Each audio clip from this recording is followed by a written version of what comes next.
அரசியலாயிரம் நேயர்களுக்கு வாழ்த்துக்கள். மே 4ஆம் தேதி நடந்து முடிஞ்ச 2026 சட்டமன்ற தேர்தலுக்கான ரிசல்ட் வருதுங்கிறது நமக்கெல்லாம் தெரியும். அன்று மாலை சுமார் 5 மணிக்கெல்லாம் ஒரு தெளிவான முடிவு வந்துடும். யார் வெற்றி பெற்றிருக்காங்க, யார் ஆட்சி அமைக்க போகிறாங்கன்னு சொல்லி 6 மணிக்கெல்லாம் கிளியர் கட் ஆகிடும். அப்போ ஆட்சி அமைக்கக்கூடிய சூழ்நிலையில் மிகப்பெரிய மாற்றம் ஏற்பட்டு குழப்பம் வரும். அந்த குழப்பத்தில் யாருமே எதிர்பார்க்காத வியந்து பார்க்கக்கூடிய ஒரு சூழ்நிலை வர்றதுக்கான வாய்ப்பு இருக்குது. தனிப்பெரும் மெஜாரிட்டியாக திராவிட முன்னேற்ற கழகம் ஆட்சி அமைக்குன்னு சொல்லி நிறையா கருத்து கணிப்புகள் வந்தாலும் 2 சேனல்கள் தமிழக வெற்றி கழகமும் ஆட்சி அமைச்சுங்கிற மாதிரி கருத்து கணிப்பு விட்டுருக்காங்க. சில ஊடகங்கள் அண்ணா திராவிட முன்னேற்ற கழகத்துக்கு சாதகமாக விட்டுருக்காங்க. அதிகபட்சமான பேர் திமுக சொல்லியிருந்தாலும் தமிழக வெற்றி கழகத்திற்கு பரவலாக ஓரளவு ஓட்டு விழுந்திருக்குங்கிற சூழ்நிலையில் விஜய் அவர்களுடைய இந்த அரசியல் திருப்பம் மிகப்பெரிய மாற்றத்தையோ அல்லது ஒரு குழப்பத்தையோ அல்லது ஒரு பரபரப்பையோ ஏற்படுத்துறதுக்கான வாய்ப்பு மே 4ஆம் தேதி மாலை 6 மணிக்கு மேலே உருவாகும். அதற்கு காரணம் விஜய் அவர்கள் ஒரு அறிவிப்பை தன் கட்சியுடைய அந்த வேட்பாளர்களுக்கு அறிவிச்சிருக்கிறாரு. அந்த அறிவிப்பு தான் இவ்வளவு பெரிய சந்தேகத்தை ஏற்படுத்தியிருக்குது. அப்படி என்ன நடக்க போகுது, அப்படி என்ன குழப்பம் நடக்கும், யார் முதலமைச்சருங்கிறத தீர்மானிக்கிற இடத்துக்கு விஜய் போயிடுவாரா அல்லது விஜயே முதலமைச்சராக வர்றதுக்கு வாய்ப்பு இருக்கா? அப்போ ஏகமாக கருத்து கணிப்பு சொல்லக்கூடிய ஸ்டாலின் தான் மீண்டும் 2வது முறையாக முதலமைச்சர் வருவார்னு சொல்கிறாங்க. அது நடக்குமா நடக்காதா? இது எல்லாத்துக்குமான செய்தியை நீங்கள் தெளிவாக தெரிஞ்சுக்கிறதுக்கு வாங்க இப்போ நம்ம வீடியோக்குள்ளே போவோம். கடந்த 2026 சட்டமன்ற தேர்தல் கடைசி கட்டமாக ஏப்ரல் 29ஆம் தேதி 2வது கட்ட தேர்தல் முடிஞ்ச பிறகு தேர்தலுக்கு பிந்தைய கருத்து கணிப்பு வந்துச்சு. அந்த கருத்து கணிப்பில் பெரும்பாலான ஊடகங்கள் தமிழ்நாட்டில் திராவிட முன்னேற்ற கழகம் தான் அதிகப்படியான இடங்களை பிடிச்சி ஆட்சி அமைக்குன்னு சொன்னாங்க. அப்படி அவங்க சொன்ன பட்டியலில் 125 to 145, 145 to 160, 145 to 184 வரைக்கும் திமுக கூட்டணி வெற்றி பெறும், ஆட்சியை பிடிக்கணும்னு சொன்ன ஊடகங்கள் அதிகம். அதுக்கு அடுத்த கட்டமாக அண்ணா திராவிட முன்னேற்ற கழகம் 114 to 124 இடங்களில் பிடிச்சி அது ஆட்சியை பிடிக்குன்னு சொல்லி ஒரு சில ஊடகங்கள் சொன்னாங்க.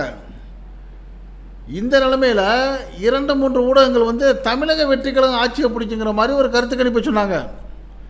அவங்க என்ன சொன்னாங்கன்னா 98 to 120 இடங்களில் தமிழக வெற்றி கழகம் வெற்றி பெறும், 2வது இடத்துல 92 to 110 இடங்களில் திமுக வரும், அதிமுக வெறும் 22-32 இடங்களில் தான் ஜெயிக்கும்னு சொல்லி India today, axis my India அப்படிங்கிற ஊடகங்கள் போட்ட செய்தி தான் அரசியலில் இன்றைக்கி ஒரு பெரிய குழப்பத்தை ஏற்படுத்தி விட்டுருக்கு.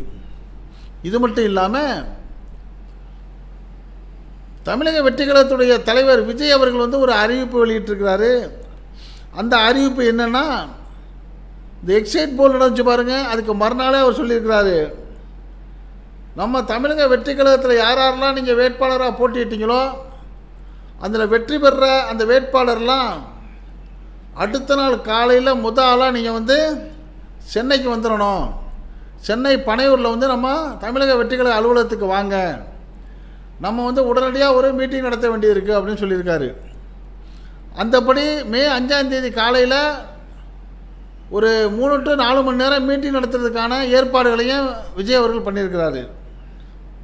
இப்படி இருக்கிறப்ப அவர் எல்லாருக்கும் என்ன உத்தரவிட்டிருக்காருன்னா, மே 4ஆம் தேதி உங்களுக்கு 6 மணிக்கெலாம் ரிசல்ட் முடிவாயிடும், முடிவான உடனே நீங்கள் வெற்றி பெற்றீங்கிற அந்த சான்றிதழை கையில் வாங்கின கையோடு நேராக வண்டியை பிடிச்சி சென்னைக்கு வந்துடணும், உங்கள் ஊருக்கும் சென்னைக்குமான பயண தூரத்தை தான் நீங்கள் எடுத்துக்கணுமே ஒழிய வேறு எங்கேயும் நீங்கள் போகக்கூடாது, நேராக பனையூருக்கு அலுவலகத்துக்கு வரணும், உங்கள் அவ்வளோ பெரிய நான் எதிர்பார்த்தேன் பனையூரில் அலுவலகத்தில் காத்திருப்பேன் அப்படிங்கிற செய்தியை விஜய் சொல்லியிருக்காரு. இந்த செய்தியை கேட்டுட்டு விஜயுடைய தமிழக வெற்றி கழகத்தில் உள்ள சில வேட்பாளர்கள் ரொம்ப குஷியாகிட்டாங்களாம். ஓஹோ, இந்த இந்தியா டுடேயும் ஆக்சிஸ் மை இந்தியா சொன்னது போல் நம்ம தலைவர் ஜெயிச்சிருவார் போல இருக்குது. ஏற்கனவே ஒரு உத்தேசமாக மந்திரி பட்டியெல்லாம் விட்டாங்கல்ல, அதில் வந்து யார் யாரை மந்திரியாக போடலாம் என்னங்கிறதெல்லாம் ஒரு ஆலோசனை பண்ணுறதுக்கு தான் உடனடியாக நம்மளை வர சொல்கிறாரு. நம்ம காலதாமதம் இல்லாமல் சர்டிஃபிகேட்டை வாங்கினோமா, வண்டியை பிடிச்சோமா, மெட்ராஸுக்கு போனோமா, தலைவர்கிட்ட கொடுத்து ஆசி வாங்கினோமான்னு இருக்குன்னு சொல்லி குஷியாக தயாராகிருக்காங்க.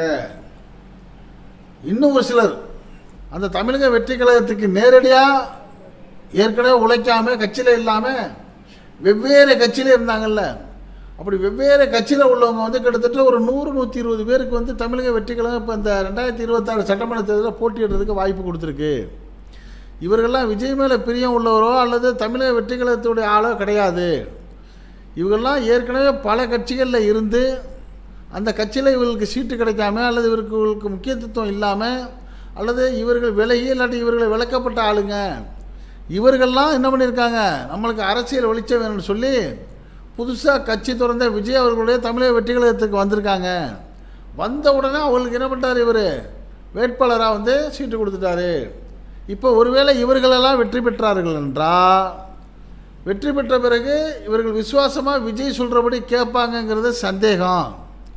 காரணம் வந்து ஒருவேளை திமுக அறுதி பெரும்பான்மையான இடங்களை பிடிக்காத சூழ்நிலை ஏற்பட்டு அப்படி வர்றதுக்கு வாய்ப்பு இல்லை. இதனால் ஒரு கற்பனை, ஒரு இழுபறியான சூழ்நிலை வந்தால் ஒரு 10 சீட்டு 15 சீட்டு குறையுதுன்னு சொன்னால், இது போன்ற அந்த 100-120 பேர் சேர்ந்தாங்கல்ல, புதிய எம்எல்ஏக்களுக்காக போட்டிட்டாங்கல்ல தாமேக்காவில், அதில் வெற்றி பெற்றவங்க அந்த 10-15 பேர் இருந்தாங்கன்னா அவர்கள்லாம் வந்து என்ன பண்ணுவாங்க, திமுக பக்கம் அவங்களோட ஆதரவை சொல்கிறது கூட வாய்ப்பு இருக்குது.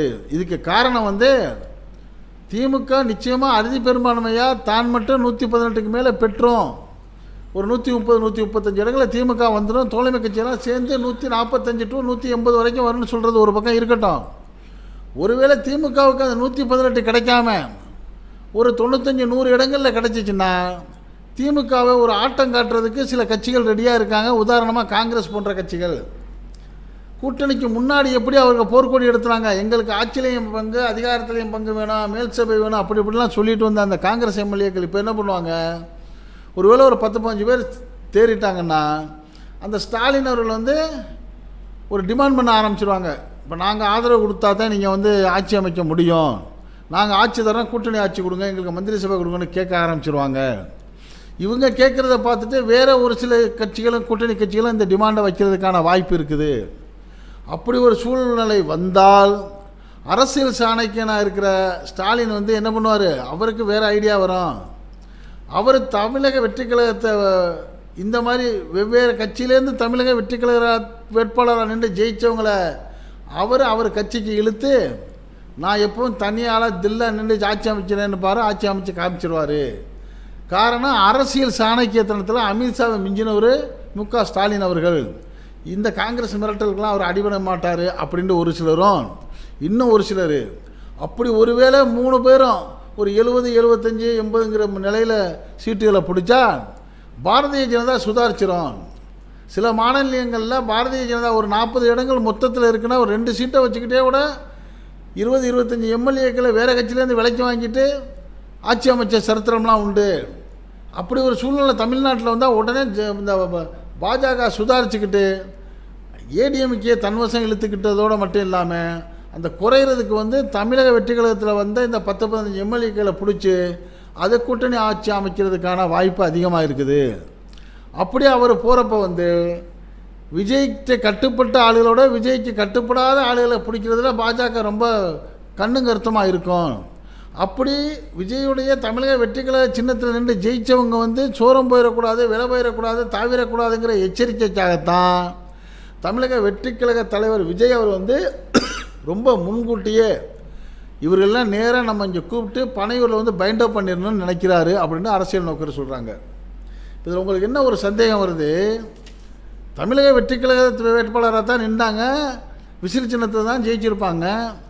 இப்போ அவங்க வந்து கட்சி மாதிரி வாக்களித்தா அவங்களுடைய அந்த வெற்றி செல்லாமல் போகிறதுக்கு வாய்ப்பு இருக்கா அப்படின்னு நீங்கள் கேட்குறீங்கல்ல, வாய்ப்பு இல்லை அப்படிங்கிறது தான் ரிசல்ட் வருது. ஏன்னா ஒருவேளை இது நடக்க போகிறதில்ல, நடந்தால் என்னங்கிற கற்பனையான பேச்சு வந்ததுனால நம்ம விளக்கம் கொடுக்க வேண்டிய கட்டத்துக்கு வந்துட்டோம். ஒருவேளை ஒரு 10-15 பேர் தமாக எம்எல்ஏ ஜெயிக்கிறாங்கன்னு வச்சுங்க, இவர்கள் எல்லாம் நேராக விஜய் சொன்ன மாதிரி பனையூர் அலுவலகத்துக்கு போயிட்டு அங்கே வந்து சட்டமன்ற கட்சி தலைவரை தேர்ந்தெடுத்து ஒரு கொறடாவை தேர்ந்தெடுத்து அந்த பட்டியலை போயிட்டு சபாநாயகராக வருவார்ல, யாரோ ஒருத்தர் ஆட்சி அமைக்கிறவர்கிட்ட அவர்கிட்ட கொடுத்து அவர் அதை ஏற்றுக்கிட்ட பிறகு தான் இது ஒரு கட்சியாக அங்கீகரிக்கப்படும் சட்டமன்றத்தில். அதுக்கு பிறகு கட்சி தாவல்னா தான் கட்சி தாவல் தடை சட்டம் செயல்படும். 3-2 மடங்கு போயிட்டால் அதுவும் ஒன்றும் செய்ய முடியாது. அப்படி ஒரு சூழ்நிலை வர்ற வரைக்கும் இவங்க விசில் சின்னத்தில் ஜெயித்தாலும் எந்த சின்னத்தில் ஜெயித்தாலும் கிட்டத்தட்ட சுயேட்சை மாதிரி தான் இவங்க செயல்படுறதுக்கான சூழ்நிலை வரும். அப்படி வந்துடக்கூடாதுன்னு பயந்துக்கிட்டு தான் விஜய் என்ன பண்ணுறாரு, ஜெயிச்ச உடனே ஆளை இழுத்து பனையூரில் பூட்டி வைக்கணும்னு நினைக்கிறாரு அப்படிங்கிற மாதிரி ஒரு பேச்சு வருது. அப்போ இதையெல்லாம் புரிந்து கொண்ட ஏற்கனவே திமுக, அதிமுக, காங்கிரஸ் போன்ற பல கட்சிகளில் இருந்து அந்த கட்சிகளில் தங்களுக்குள்ள ஒரு முக்கியத்துவம் இல்லாமல் வெளியே வந்து அதற்கு பிறகு தவகவில் சீட்டு வாங்கி ஜெயிச்சுட்டு வந்தால் எம்எல்ஏக்களாக இருந்தால் இந்த வாய்ப்பை பயன்படுத்திடுவாங்க, நல்ல முறையில் பயன்படுத்திடுவாங்க அப்படிங்கிற ஒரு பயம் அவருக்கு விஜய்க்கு வந்த காரணத்தினால தான் உடனே என்னை வந்து பாருங்கன்னு சொல்கிறாரு. அதனால் அப்படி பார்க்க போகிறப்ப பனையூரில் வச்சு உடனடியாக அங்கே கூட்டத்தை நடத்தி அங்கே கட்சி சட்டமன்ற கட்சி தலைவரை தேர்ந்தெடுத்து இவர்களெல்லாம் பைண்டப் பண்ணிடுவார் அப்படிங்கிற ஒரு செய்தி வருது. இப்படி இருக்கிற சூழ்நிலையில் இதற்கெல்லாம் வாய்ப்பே கிடையாது. காரணம் வந்து கடந்த கூட்டணியில் வந்து திராவிட முன்னேற்ற கழகம் வலுவான கூட்டணியை வச்சுருக்கு.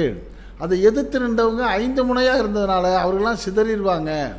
திமுகவுடைய வாக்கு வங்கி நிச்சயமாக இருக்குது. தமிழக வெற்றி கழகத்துக்கு வந்து இந்த தேர்தலில் வந்து அதிகபட்சமாக மேக்சிமம் 20% மேலே கூட போகிறதுக்கு வாய்ப்பு இல்லை. பலரும் கருத்து கணிப்பில் ஏற்கனவே 6-10% வரும்னு சொன்ன நிலையில் இப்போ இந்த ரிசல்ட்டு தேர்தலுக்கு பிந்தைய கருத்து கணிப்பில் நாம் தமிழர் கட்சியுடைய அந்த வாக்கு சதவீதம் ரொம்ப கம்மியாக தெரியுது. 1-8% வரைக்கும் போன நாம் தமிழர் கட்சி பல இடங்களில் 4%, 5% போகிறதுனால இந்த நாம் தமிழர் கட்சியுடைய வாக்குகள் ஒரு கிட்டத்தட்ட ஒரு 4-5% இளைஞர்கள் வந்து அந்த தமிழக வெற்றி கழகத்து பக்கம் மாறி இருக்க வாய்ப்பு இருக்குது. அதே போல் அதிமுக, திமுகவில் இருந்து சில இளைஞர்கள் இந்த பக்கம் வந்திருக்க வாய்ப்பு இருக்குங்கிறதுனால 10% தாண்டி ஒரு 15, 16, 20% கூட வாக்குகள் வந்து தமிழக வெற்றி கழகம் வாங்குறதுக்கான வாய்ப்பு இருக்குது. அப்படி வாங்கிட்டாங்கன்னா அவர்கள் வந்து எம்எல்ஏ வர்றதுக்கான வாய்ப்பு இல்லை. என்னென்னா ஒரு எம்எல்ஏயாக வரணும்னா குறைந்தபட்சம் 35% வாக்குகள் வாங்கணும். இவங்க 15-20% வாங்கினால் ஒரு எம்எல்ஏ கூட வர்றதுக்கான வாய்ப்பே கிடையாது. அதற்கான சூழ்நிலையும் இல்லை என்று பரவல அரசியல் நோக்கர்கள் சொல்கிறாங்க. ஆக இந்த 2026 தேர்தலுடைய முடிவு எப்படி இருக்கும்னா தெளிவாக திராவிட முன்னேற்ற கழகம் வந்து அழகாக ஆட்சி தனிப்பட்ட முறையில் அறுதி பெரும்பான்மையாக திமுக தலைமையில் தான் ஆட்சி அமையும். அதனுடைய கூட்டணி கட்சிகளும் வேறு வழி இல்லாமல் ஏற்கனவே செய்து கொண்ட அந்த சகிப்புத்தன்மையோடு அந்த திராவிட முன்னேற்ற கழக அரசுக்கு வந்து நிச்சயமாக ஆதரவு தான் கொடுப்பாங்க. 2வது இடத்துக்கு எதிர்க்கட்சி நிலைக்கு திராவிட முன்னேற்ற கழகம் தான் வர வாய்ப்பே இருக்க ஒழிய தமிழக வெற்றி கழகம் வர்றதுக்கு வாய்ப்பே இல்லைங்கிற மாதிரி பலரும் சொன்னாலும் அப்போ தவேகா ஒரு இடம் கூட வராதாங்கிற உங்களுக்கு ஒரு கேள்வி வர்றப்ப வாய்ப்பு இருக்குது 1-2 இடங்கள். அதில் குறிப்பாக செங்கோட்டையை நிற்கக்கூடிய இந்த தொகுதியில் அவருக்காக வெற்றி வாய்ப்பு இருக்கிறது கூட வாய்ப்பு இருக்குதுன்னு சொல்கிறாங்க. இப்படி அங்கொன்றும் இங்கொன்றுமாக 1-2 இடங்களில் வந்து தமிழக வெற்றி கழகம் வெற்றி பெறலாம்.